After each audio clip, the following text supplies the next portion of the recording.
Visą laiką pasakodavau, kaip man trūksta energijos. Aš gerdavau kavą, vėliau kavos atsisakiau, labai stipriai pradėjau žiūrėti savo miegą. Geriu rytais kokteilius, dėdavau į kokteilius tokių energy miltelių, kad kažkaip tai save sukelt. Naudodavau eterinius aliejus įvairius, kad vėlgi tos energijos gaut. Tai mumijos, žinokite, tas daiktas, kurį pradėjus gerti, aš efektą tikrai pastebėjau, nežinau, po kelių dienų ar po savaitės. Efektas yra, žinokit, tikrai nerealus. Čia yra tokia derva. Jinai auga Himalajų kalnuose, susidaro per 10 ar 100 metų tokia derva. Jos reikia va taip ant pagaliuko kokio pusės žirnio dydžio. Aš visą laiką tai pergyvenu, kad neišgerčiau per daug, bet kiek skaitau, tai per daug negali būti, nebent visą buteliuką išgersi. Tai aš taip pat paimu pusę žirnio ar mažiau ir dedu į vandenį.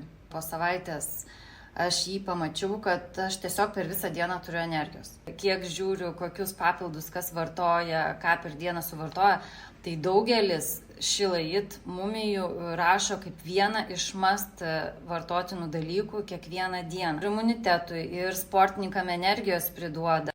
Girdėjau, net Meilutytė geria mumijų, kad būtų geresni plaukimo rezultatai. Tai pasirodo ir sportininkam gerai. Vakar sužinau, tai sakiau, jau vyrui duosiu, nes jisai bėgioja.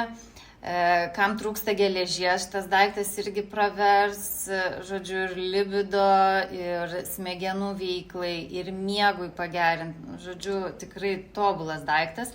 Galima gerti net ir kelis kartus per dieną. Jeigu po pietų jaučiate apsunkę ir norisi miegoti, tai galima irgi išgerti.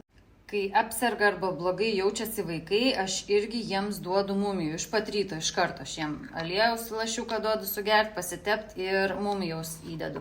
Supildavau į kokį kokteilį arba į sultis turbūt galima įpilti. Aš visą laiką varijuoju, bet dabar jau mano vaikai priprato prie skonio ir jie ryte tą stiklinę išgeria. Aš jiem, aišku, mažiau įdedu gerokai negu savo. Tai mano stiklinė, vat kas matot, taip pat ant dugno dar nusėdo, atrodo taip. Ir aš taip pat išgeriu. Einu įsižeminti ant žolės, einu pašokinėti ant batuto ir šiek tiek pamedituoti. Nerealus daiktas atrodo tokiam lašiukė, o tiek jėgos.